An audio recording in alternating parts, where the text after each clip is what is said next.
Hi everyone, my name's Danny Ferrier and it's an absolute pleasure to be here with you today in conjunction with Tanya for the Women's Wealth Workshop. Now, I just want to acknowledge you for being in the room today because how exciting is it that you are starting your journey of financial investment? And how amazing is it that we get to have this conversation and that you get to learn the tools that you need to be able to invest in yourselves. So today I'm going to be talking to you about the mindset, the money mindset. And we're going to be going into some of your beliefs about money and some of the values that you have that may or may not be supporting you to create the wealth that you want to see in your life. Now, some of the major benefits of starting to create wealth for yourself and learning how to invest is that you start to grow yourself as a person. Who's noticed that? Some of the things that are way out of your depth that you never thought that you could learn, you start learning about them and you really just grow yourself. And that's the most important thing about this, is that finance and investment, it's beautiful to have a goal, but it's never really about the goal. It's about who you become in the process. It's about what you can do with the finance that's going to bring you joy. It's about being able to support the people around you. So just remembering that money is never money. Money is the feeling that we crave that money buys us. So that's one of the major benefits of you being in this room, is that you're going to learn how to grow. You're going to learn how to invest in your future, in yourself, and in the people around you. Did you know that the average New Zealander actually only has $4,000 in their bank account? $4,000.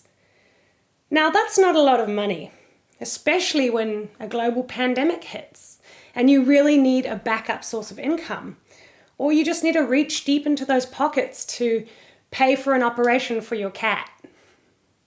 And if you think about it, $4,000 doesn't actually provide you with much financial safety and also mental safety. So it's really important that you have more of a cushion for yourself to be able to feel safe and secure, to have less stress in your life. Who agrees with that? Who knows that it's really important to have that financial cushion and being able to create an investment for yourself and know that that investment portfolio is working for you is actually a peace of mind for yourself, so that you can just relax and know that you've got it covered. How awesome is that?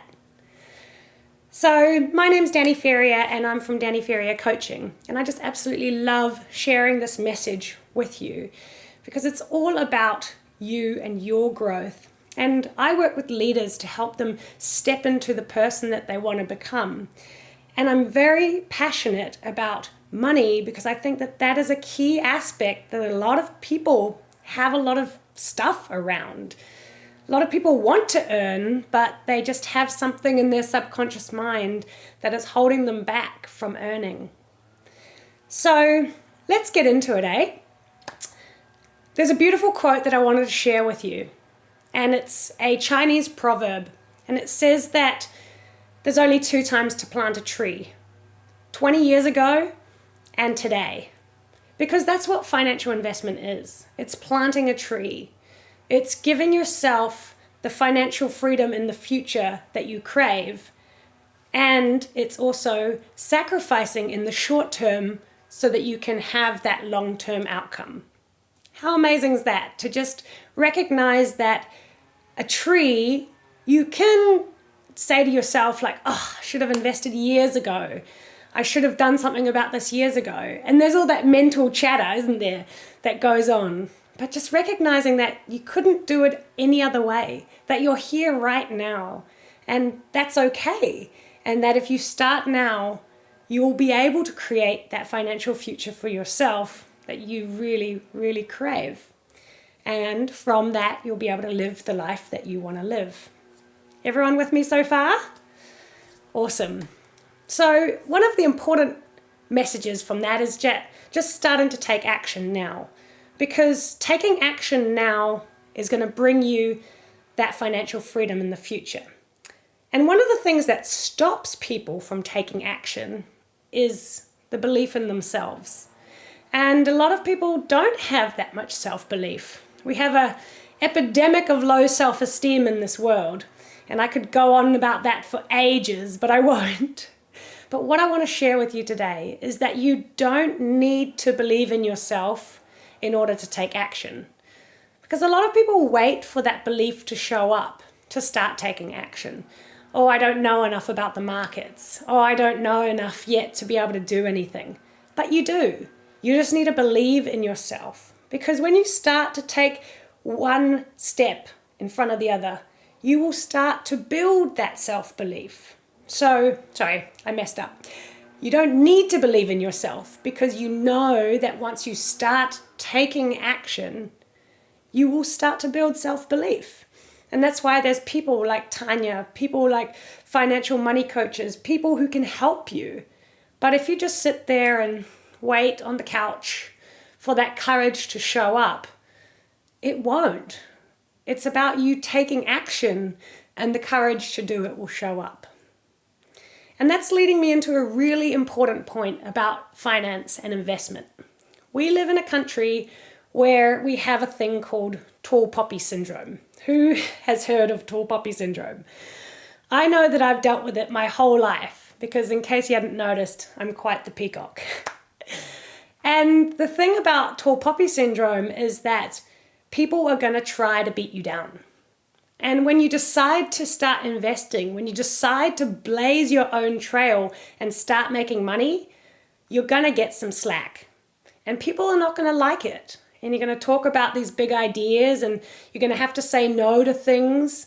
And there's going to be a lot of setbacks that you're going to experience. So just recognizing that in New Zealand, we have this tall poppy syndrome and you're going to be going up against the average person because you're going to start to invest in yourself. And that takes courage and that takes grit. And it's really important to recognize that it's not just going to be an easy ride, that making sure that you set your mindset up, knowing that, then you can go out and start taking risks, start taking action. And when a setback does occur, you can be like, that's what Danny was talking about. Okay, I'm going to really need some grit in this situation. So are you loving it so far? Does this message resonate with you? I wonder what you're taking away from this. And I'm so sorry I can't be in the room with you today, but I'm really excited to hear your feedback. So please make sure that you get in touch. So the first point that I want to go into is that mindset of grit. So we just talked about it a little bit, knowing that you're going to have setbacks. But Steve Jobs, he talks about how when you decide that you're going to go on this journey, when you decide that you're going to blaze your own trail, you are going to have risk. You're going to have multiple opportunities of failure. And I say opportunities of failure because that's growth. And there's no real failure anyway. It's all just feedback. So recognizing that you're going to have to swallow your pride sometimes, swallow your ego, and you're going to have to show up time and time again, even when the going gets tough, even when you think that your financial portfolio is not working for you, even when you think people are talking about investments and they're falling. All of those moments, you're going to have to bring grit into that situation and just keep on showing up for yourself. Are we all on the same page with that? Everyone understands how important grit is? So what I would like you to do is, after this, you can go home and have a wee think about all of the things that you're learning. But I'd like to really invite you to cultivate grit. And the way that you do that is you close your eyes and you just remember all of the challenges that you've been through in your life. And just play them out in your mind and remember the feeling that you had when you felt defeated or you felt down. And then remember that little moment when you decided to take that challenge on and you decided to do it. Because it's really easy when these setbacks come to just play the victim mode, to just go, oh, why does this always happen to me? Everyone knows that, right? That's a very common thing for people to think. And that victim mode, that's giving up. That's not grit. And I remember that there was a really awesome meme that I saw, and there was a lion. No stronger animal in the wild in my books. And this lion is like looking down the lens. It's a really serious lion. And this lion's got grit. And the lion is there looking in the camera. And the quote is, "Instead of why me, think try me." And it's that lion's grit that is going to bring you the financial freedom that you crave. It's that lion's grit that's going to help you show up how you need to, time and time again after every setback, so that you can actually create your dream life. Who's excited about that? Like, how amazing is it that you know this information? That you, every time you have a feeling like, oh, I don't know if I can do this, the lion and the grit is going to show up for you. When you remember all of the challenges that you've been through in your life, and that's in your tummy somewhere, you know how to find the grit and bring it into every situation. Awesome. So I wonder, what are you guys loving about this message so far? Just think to yourself, what are you taking away from this first message? And I'd love to get your feedback on it afterwards. So the second thing I want to talk about is your beliefs. So I remember my mum, I grew up in Nelson, and one time my mum and I were going down to the Nelson market, and we were walking from Brougham Street down to the market, and we walked past a shoe shop. And I remember there was this pair of stunning red knee-high leather boots on the shelf. And it was just staring at us. And my mum said, "Oh my God, did you see those boots?" And so we ended up going into the shop, and I can't remember, they were $400 or $500. And I must have been about 12 years old, but these were impressionable boots, you know.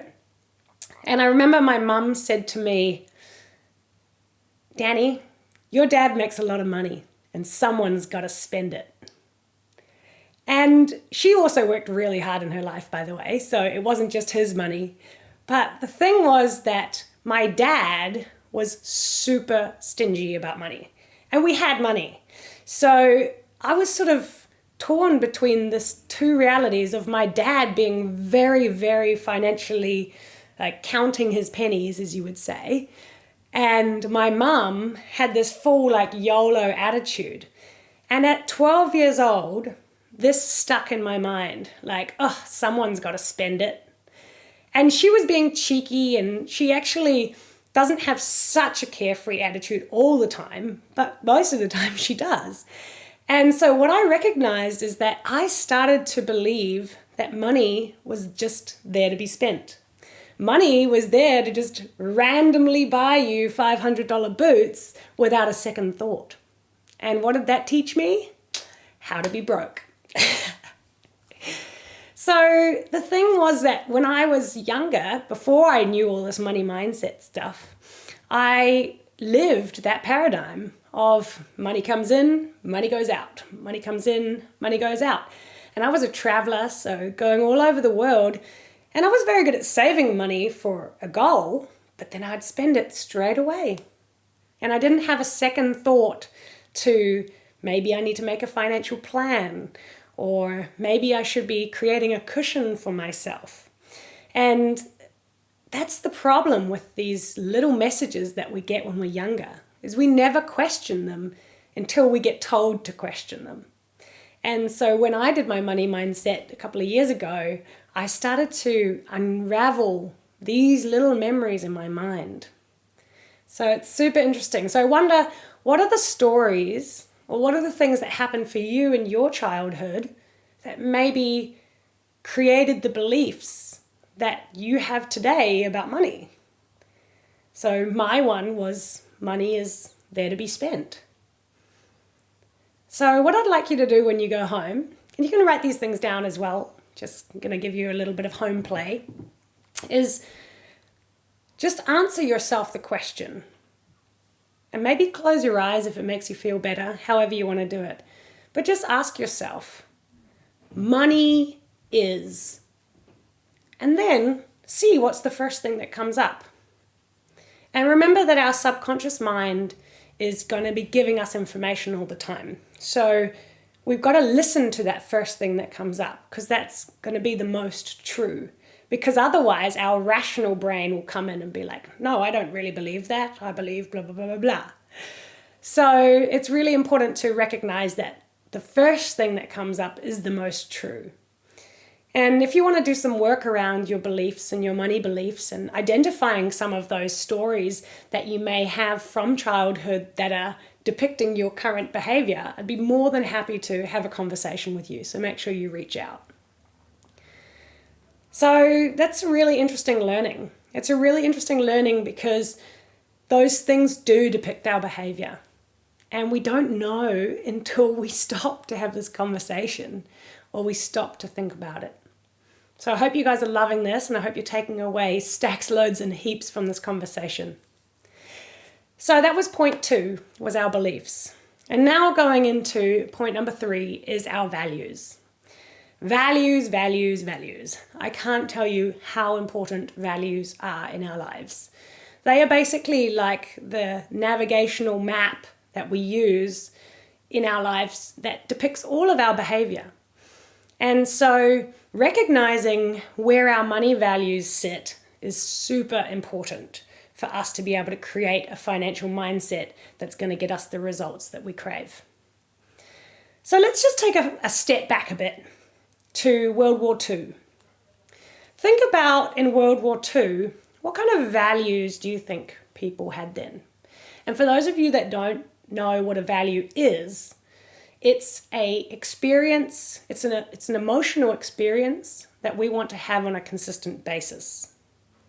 So for example, respect and honesty and creativity, adventure.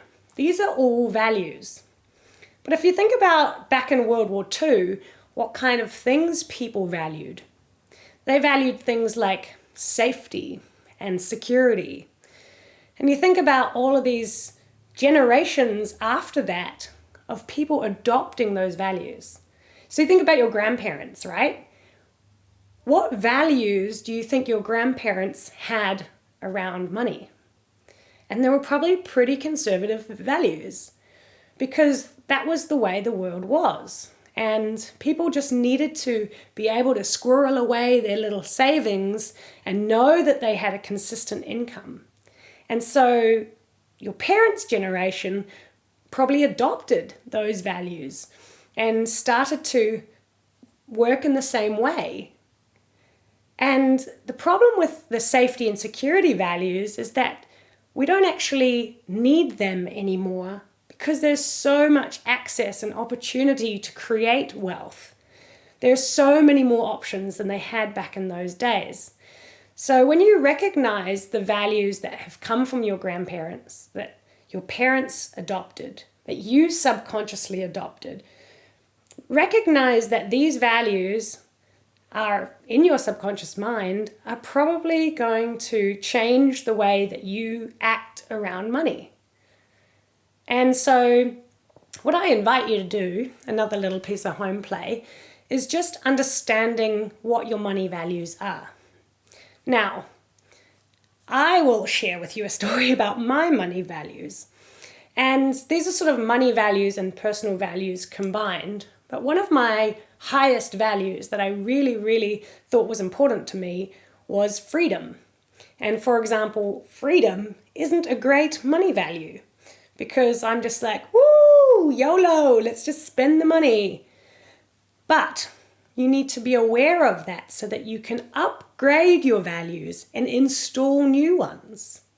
And how do you do that? Well, you can have a conversation with me about it, of course, or you can just go home and recognize the things that you truly value and think, how is this serving me? Or how is this value costing me in relation to my money goals? So I'll give you some examples on some really awesome values to have for your money goals. Things like results. if you value results, then no matter what, you're going to get there. Another value which is really important is responsibility. Responsibility is so integral to you making the financial choices that you need to make for your investment portfolio.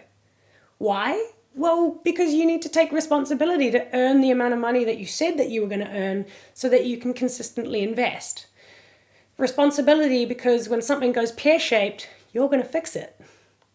And so responsibility is a key value that I recommend that you invite into your life. And I know it was always there within you, but maybe if you haven't been taking responsibility until now is the time to start valuing that more. And the other one is systems. Systems or structure. Because without systems or structure, you can't get any of this stuff done. So start to think about what is your strategy for saving money to invest? What is the systems? How much money you're putting away every week? What kind of things are you doing to create the wealth that you want to create? And where's the system behind that? Does that make sense? Cool. So just to quickly recap, the things that I feel are the most important for our mindset is cultivating that grit that we really, really need to start being the person that we need to be to have a financial portfolio. Second thing is recognizing what your beliefs are and how they may be tripping you up today. And the third thing is going home and writing a list of values. I remember my mentor said to me, Danny, if you don't value structure, value structure. So that was one of the things I really had to cultivate. And now I've been cultivating it for about a year, and I have way better systems and structure in my life. And it just took that one little man, well, he's not that little, but one man to say that changed the course of my life. So recognize what your values are, and you will change the course of your life. It's been so awesome hanging out with you ladies, and I'd really love for you to get in touch, give me some feedback, share this video if you'd like, and I'd really like to hear about how your investments are going, what your plan is to invest. And thank you so much, Tanya, for having me along. Bye for now.